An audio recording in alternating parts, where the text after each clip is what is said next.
La sociedad en general camina con pasos gigantes. Todo parece ir a 1000 por hora, pero lo que no puede ir tan rápido y pasar desapercibido es la atención a las lenguas indígenas y lenguas que estén con algún peligro de extinción, lenguas que están amenazadas. La Asamblea General de las Naciones Unidas proclamó este 2019 como el Año Internacional de las Lenguas Indígenas. Entonces, nos dimos cuenta que el Programa de Lingüística Centroamericana de la Universidad Nacional ya tenía bastante tiempo de estar describiendo, analizando, acompañando a lenguas en condiciones de peligro. Nos abrimos las puertas para todos aprender, para entre todas las personas, tomadas de la mano en sociedad, en universidad, colegios y escuelas, construir conocimiento. Esto es dedicado a la población buglere y guaymí, con quien los lingüistas del Prolinca Amerindia tienen más de 10 años o más de 5 años de estar hombro a hombro con estas comunidades, revitalizando sus lenguas. Y como hablamos de lenguas en peligro, el Caribe costarricense, con su población afrocaribeña, también está en este escenario.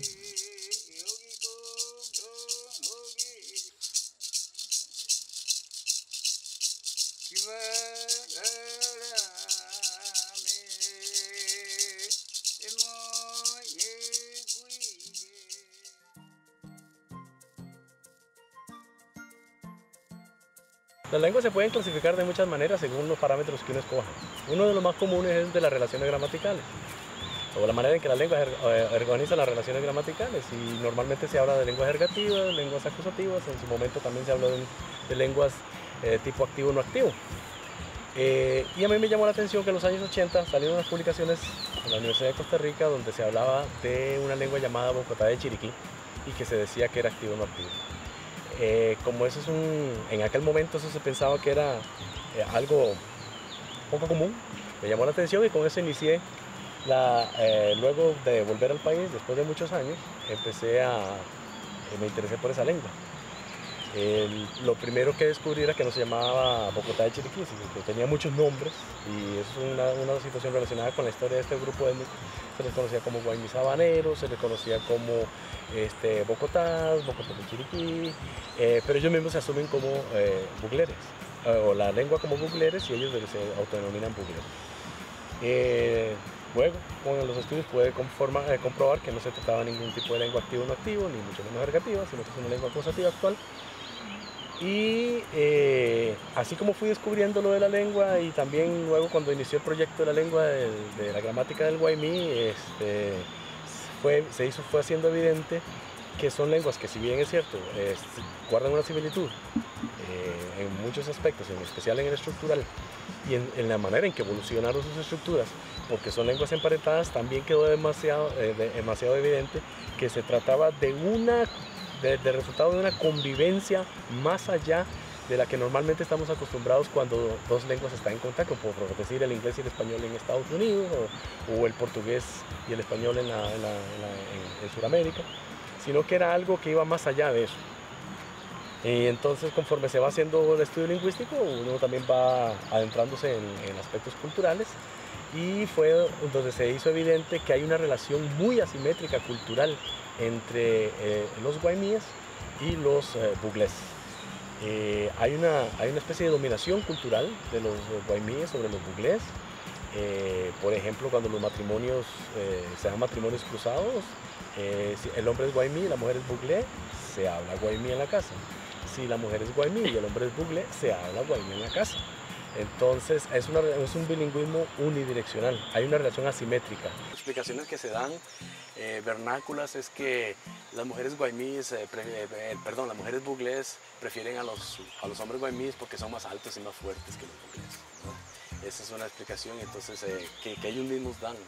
Otra explicación también local es que los buglés son muy cerrados como sociedad y no les gusta compartir, mientras que los guaymis, eso sí es evidente, tienden a ser más expansionistas, por eso son los que siempre se mueven y los que prácticamente han sido en algún momento de la historia seminómadas y se han trasladado.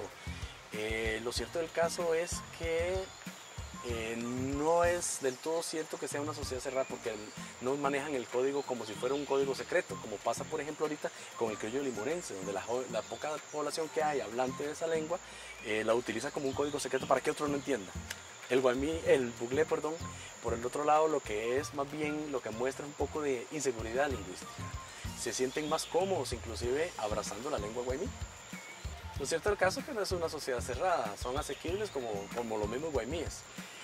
La enseñanza de esta historia es que si bien es cierto, no se pueden desdeñar los 500 años de explotación, de discriminación y todo lo que ya sabemos sobre las lenguas indígenas, lo cierto es que este es un ejemplo en el que el declive de una lengua no solamente se debe al impacto del elemento exógeno, en este caso la cultura europea o española, sino que también hay un fenómeno interno de relaciones interétnicas que ha causado que la lengua vaya en declive. Es decir, no podemos decir 100% que la culpa del declive del buglere se debe al español, porque también ahí está el fenómeno del guaymi, ¿verdad?, ejerciendo presión sobre ellos.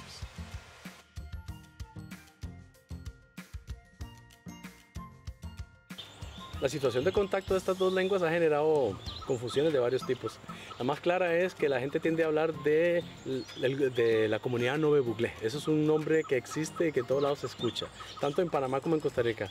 La comunidad Nove Buglé, como si fuera uno. Inclusive a veces se habla hasta de una lengua. Hay gente, desconociendo obviamente, que hablan de la lengua Nove Buglé. ¿Pero qué es eso? En realidad no hay tal.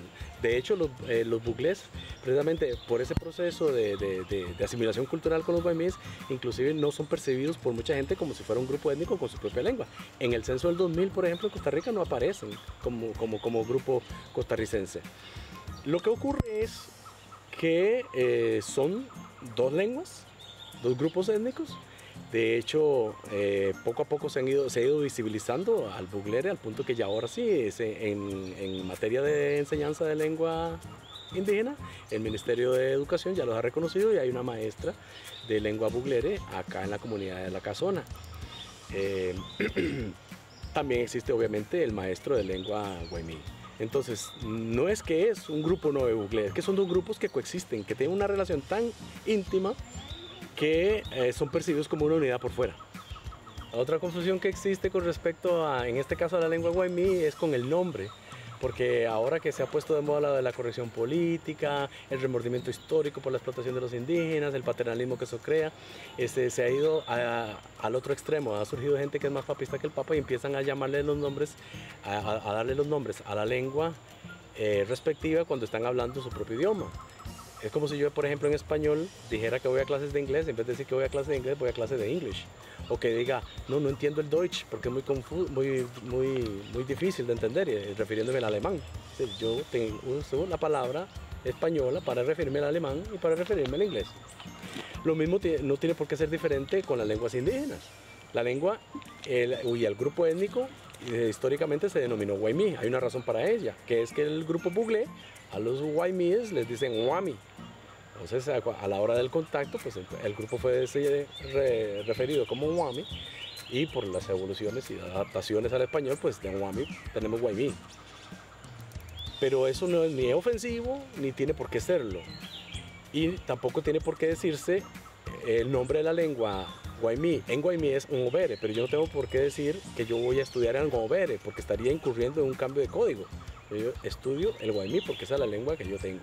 El guatuso se llama guatuso y en su idioma se llamará maleco, pero cuando yo hablo español yo no tengo por qué utilizar la otra lengua. La incongruencia es tal que los mismos guaymíes, cuando ellos hablan o se refieren a, por ejemplo, al buglere, no utilizan la palabra buglere, sino que utilizan la palabra guaymí, que es murire. Entonces, si queremos ser congruentes, ellos deberían decir buglere cuando hablan guaymí. Obviamente no lo van a hacer porque sería incurrir en un cambio de lengua. Entonces a nosotros, hispanohablantes, no se nos puede exigir incurrir en ese cambio de lengua. Buenas tardes, mi nombre es Maya,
el idioma se ha ido perdiendo mucho y yo quisiera que la importancia mía es que ayudar a ellos, que entiendan, claro, porque imagínense que los chicos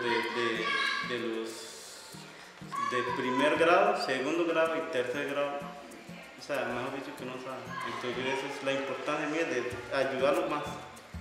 Lo de cuarto, quinto y sexto, algunos sí entienden y algunos no entienden. Entonces la importancia mía es de motivar a ellos de que no dejen el idioma, porque eso es lo nuestro. ¿Cómo lo vamos a dejar? Entonces eso es lo que yo quisiera, de que ellos traten de hablarlo, de entenderlo, no solamente conmigo, sino con la gente de afuera también, con la familia, con los tíos o entre ellos mismos también.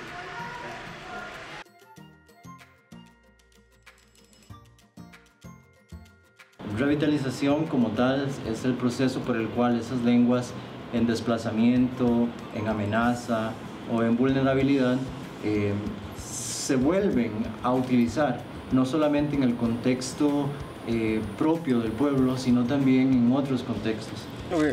Aquí en el año 80, y después de ese 86, y entonces había una persona que se llama Rafa Bejerano, que también vive en Villa Palacio, me dice a mí, Universidad de Costa Rica está ocupando unos buglés por trabajar por unos cuantos de buglés.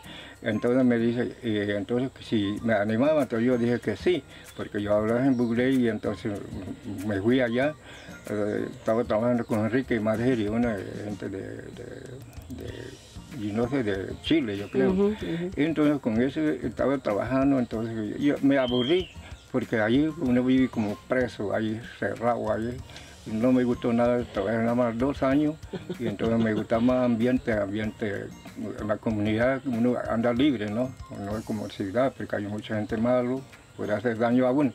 Y entonces no me gustó eso, entonces yo después de eso me vine, me quedé aquí, y entonces después me encuentro con Juan Diego, trabajando conmigo, entonces realmente me gustó mucho porque él estaba trabajando en unos libros para primer grado en la escuela, y eso nos espera también resultados de ese libro para que la gente no pierda su idioma propio, ¿verdad? Eso es cultural, y yo como hablo buglé y hablo ove, y hablo un poquito de español, no muy bien, pero ahí siempre hablo, casi soy trilingüe, vamos a decir.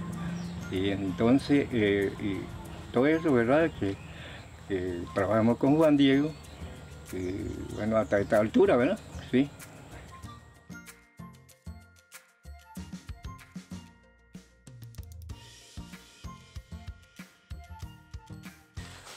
¿Cómo, cuando uno se levanta el primer día, qué dice en la mañana? No dice Genú. Suaringa. ¿Otra vez? ¿Después? Suaringa. Ajá. Y el otro le contesta Genú. Genú.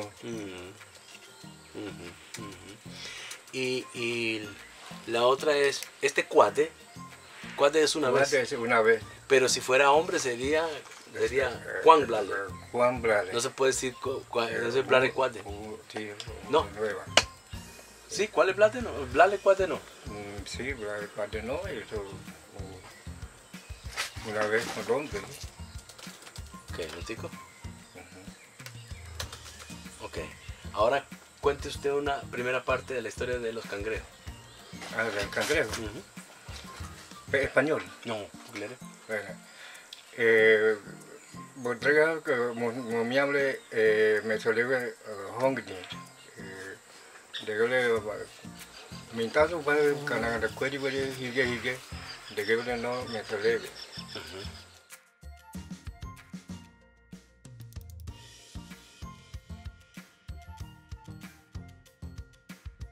Ellos mismos niegan de comunicar el bugle a Guaymí. Ellos conservan el idioma como solo para entre ellos. Entonces, nosotros no vamos a estar interrogando, enséñeme a mí, no. Aún de eso, algunos le interrogan, ejemplo, el caso de Enrique. Enrique es mi sobrino, Ya consiguió 2 muchachas que comenzó por interrogar, él aprendió a hablar el bugle. Pero no fue voluntad de algo que no tiene mujeres bugle, aprende a hablar, no. A veces la gente pide, ellos como que niegan. Entonces ha ido cerrando bugle ya poquito, ya más mueve más abierto. Todo el mundo hablamos mover, todo, entonces ellos se hacen integrados como españoles dentro de nosotros. Y yo pienso, si no se cuida el idioma, mueve lo va a terminar, puros dientes. No va a haber más bugle, que termine el idioma. Porque aquí ejemplo queda poquito. Y ya casi no habla también. Aquí somos muchos en Panamá, es lo mismo. Y bugle es queda poquito. Y ellos para señalarlo no han tenido esa voluntad. Abrir escuela o señalar a la gente. No. A la gente aprende cuando se junta con algunos bugle y lo obliga a la mujer que tiene que señalar. O si no, el muchacho lo mismo. Pero a veces no quiere. Entonces, como hay comunicación móvil, entonces sigue manteniendo esa comunicación móvil. Como Francisco es uno que aprendió móvil, pero aprendió bugle porque familiares de Manuel Murillo, nosotros ha hecho un buen trabajo con él y es trabajo de mucho valor. Realmente él tuviera uno acerca de esto, todos los grupos maestros, se mejoraría la calidad gramática. Porque lo que está dirigiendo es como yo le decía ayer a ellos, ¿cómo lo lee este teléfono que tiene diéresis arriba? ¿Cómo lo pronuncia usted? ¿Cuál? ¿La E? No, en la letra K, O, no, todo sonido. Esa. ¿Teléfono? Colby, ¿no? Ah, Colby. Ajá. Por eso, ellos no pronuncian Colby, ellos pronuncian Colby. Lo elimina el 2 puntos que tiene. ¿Por qué? Porque ellos no conocen, lo lee como O corriente. Y es Colby. Pero realmente así le pasa a los maestros de bachiller o sexto grado que van a entrar a la escuela. Lo toma como un lujo, no lo valora, que es nuevas vocales. Entonces, el trabajo que usted ha hecho con el profesor José Manuel es sentarse y él hace la gramática del guayní. Ajá. Tanto yo aprendí con él, también él aprendió de nosotros. Es algo muy, muy importante. Entonces se ha sentido un seguimiento y un apoyo específico, en este caso, del trabajo de él como lingüista, en torno a la preocupación Sí. que ustedes mismos, o en este caso usted mismo tiene como hablante y hablante nativo del guayní al mismo tiempo. Sí.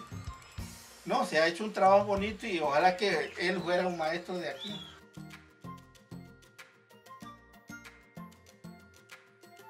A los muchachos hoy en día lo que tienen es vergüenza de hablar, mantener ese idioma en lo que tenemos, ¿verdad? La cultura, y tanto en la escuela se está dando porque muchos niños van desde los primeros de edad ya, ellos, unos que tienen vergüenza y otros es que los mismos padres lo enseñan desde en la casa, ¿verdad? Practican solo ese idioma y ya ellos cuando se hacen cierta edad ya no quieren hablar ese idioma porque le dan vergüenza. ¿Y vergüenza de qué?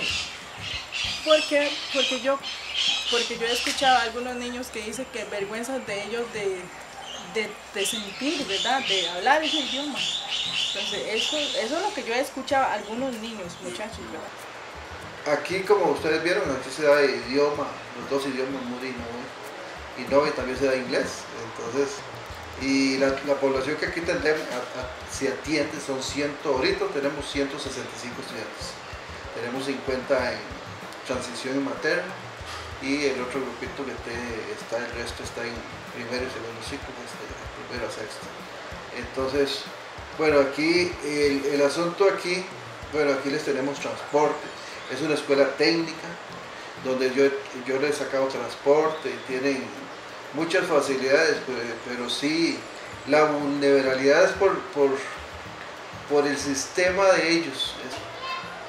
Y aquí se trata de dar lo mejor para la escuela y con los padres se reúne uno, hay una reunión armoniosa, no hay problemas. De hecho, es una de las escuelas, las indígenas son unas escuelas más bonitas para trabajar porque no hay situaciones, el padre se acomoda, uno les habla y ellos entienden.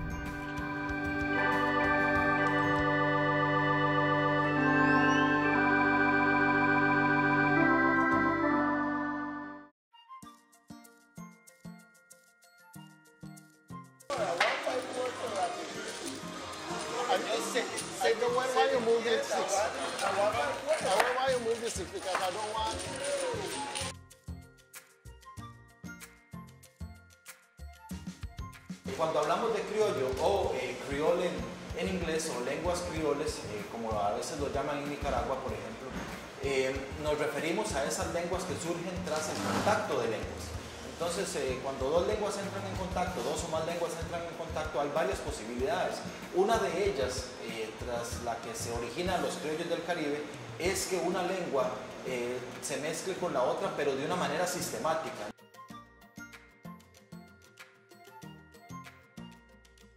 El patuá, el nombre patuá surge en Haití y en las islas francófonas, que serían Guadalupe, Martinica y Haití. Cuando empiezan a llegar los colonizadores a hacer sus plantaciones en esas islas y empiezan a venir los esclavos desde África, se empieza a originar el criollo haitiano, el criollo de Guadalupe y el criollo de Martinica. Se desarrollan ahí durante ciertos años, pero cuando llegan las personas de Francia, que no tienen contacto ni siquiera con ellos, no saben, pero llegan y tienen el primer contacto con ellos y dicen, ¿qué es esto? ¿Esto qué es? La única referencia que tienen las personas que vivían ahí, que eran franceses, que ya sabían qué era lo que se hablaba, les dijeron, bueno, eso es patuá. Y patuá era un dialecto que se hablaba en un área de París, allá en Francia. Entonces, simplemente dijeron, eso es un patuá, es como patuá, más o menos es como patuá. Entonces, de ahí, de Haití, se empieza a diseminar ese nombre por las islas del Caribe, tanto que ahora, pues, en Haití se le llama Creole, pero también se le llama patuá. En Jamaica llega a llamarse patua, como se llama ahorita, en este momento se llama patua, y de ahí brinca, de ahí se mueve hacia Centroamérica, hacia Costa Rica, donde se le dice patua por un asunto de acentuación del español. Brinca de patua a ser patua.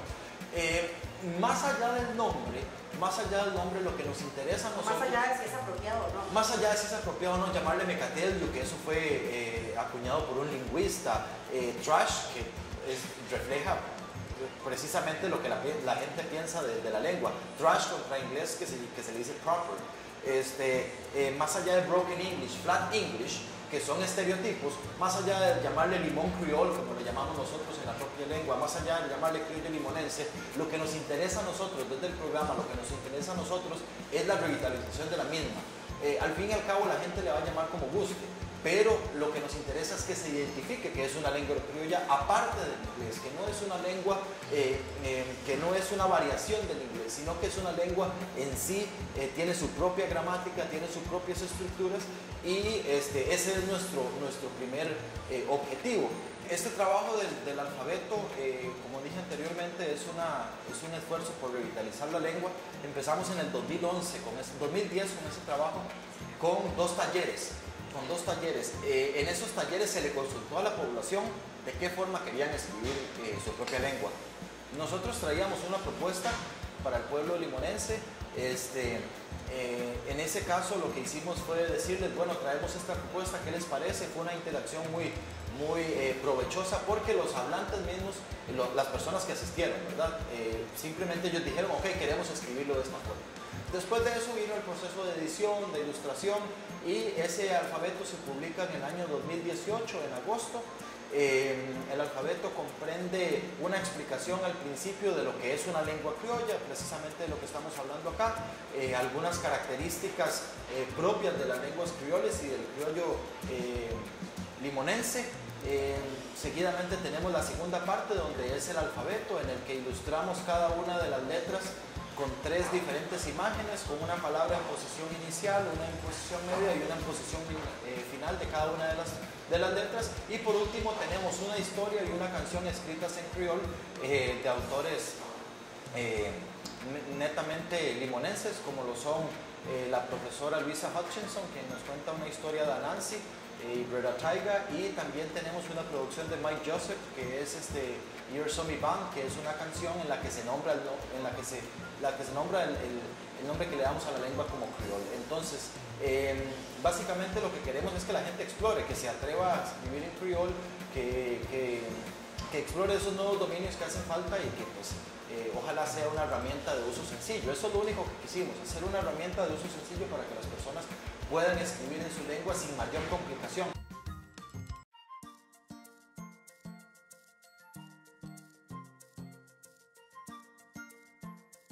después de que mis papás fallecieron, mi hija empezó a hablar como más español que inglés y dije no, ya no. Entonces ahí fue donde conscientemente dije no, we want just break it and she want that English, ¿verdad? Y entonces empezamos a darle hasta que empezamos a desarrollar pues esa habilidad, porque ya definitivamente ese contacto directo que había con la lengua que venía de mis papás, por decirlo así, ya se había perdido por completo. Y familia más atrás de ellos ya no venía, porque ya no había abuela, ya no había papá, ya tíos y eso como que no había, ¿verdad?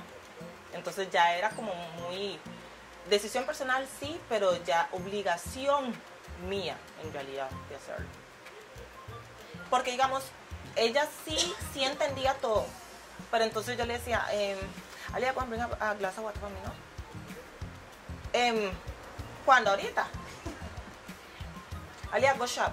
¿Qué voy a comprar? Y yo, está condenada, Vila me está contestando solo en español. ¿Verdad? Entonces lo vi y en el momento pues ese fue lo que se me ocurrió, ¿verdad? Dije, voy a empezar. Entonces empecé, you not want to talk to me in Spanish. Did I talk to you in Spanish? No, ¿verdad? So answer me in English. Entonces ya lo empezó, entonces ya empezaba. No, okay, no, I don't want to do that. Ya ella misma se autocorregía. Tenemos que tomar conciencia, en que se está perdiendo. Tal vez nosotros como adultos no lo notemos, porque uno en su círculo lo sigue utilizando y tal vez uno siente que es bien fluido y demás, pero cuando usted empieza a ver a sus chiquitos, porque es con ellos, no es con uno necesariamente, es con ellos, usted empieza a ver y lo estudia, usted nota que se está perdiendo y es algo que es como muy nuevo. Bueno, es cultura, no podemos dejar que la cultura muera, ¿verdad? Porque eso liga a cualquier cantidad de cosas que viene ya en la personalidad de uno que se va a perder, la esencia se va. O sea, tenemos que tomar acción, tenemos que ver cómo hacemos para recuperarlo. Y eso no implica en depender de una institución que lo venga a rescatar. Es que no es eso, es uno, con la más mínima acción que usted tome desde su hogar, usted lo logra. Eso sería. About what? About language. Yeah, I wish if everybody who is Creole, I don't mean the color of your skin, anybody who wants that Creole, they must try to learn to talk it, because it's one of the sweetest things God ever created for really money. I mean, not to shame, because God is who make the language them. It's not me invent them. It's not my mother invent them. It's God is who invent the language them. For all of it to talk with one language, to make we can communicate and reach to anybody else, but with one language. What more can I say?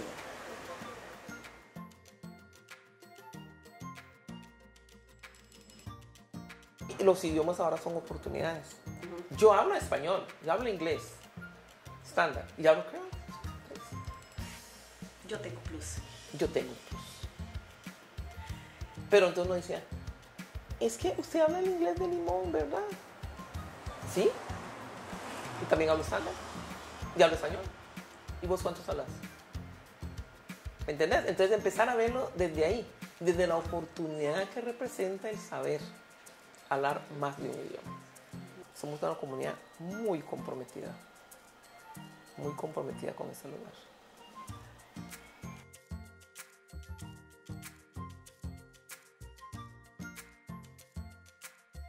Es de agradecer hasta el momento a la Universidad Nacional el aporte que nos ha dado. He dicho siempre que hemos pasado por ya casi 4 rectores, 4 decanos, 3 directores de escuela y el programa está ahí.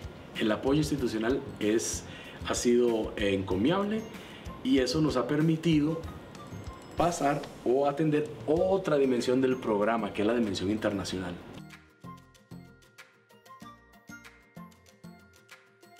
Para mí fue todo un aprendizaje. Fue un aprendizaje básicamente en 3 vías. La primera vía fue el aprendizaje del oficio de lingüista en el campo.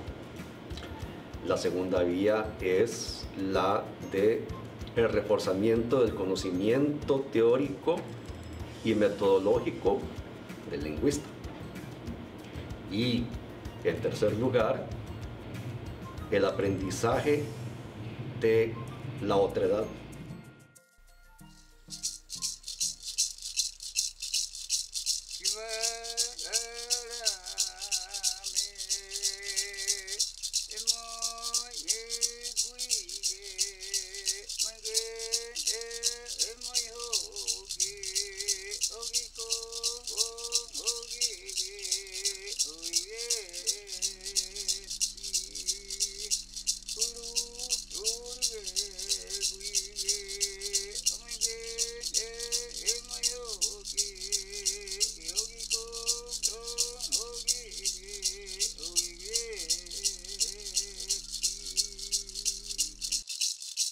Kiva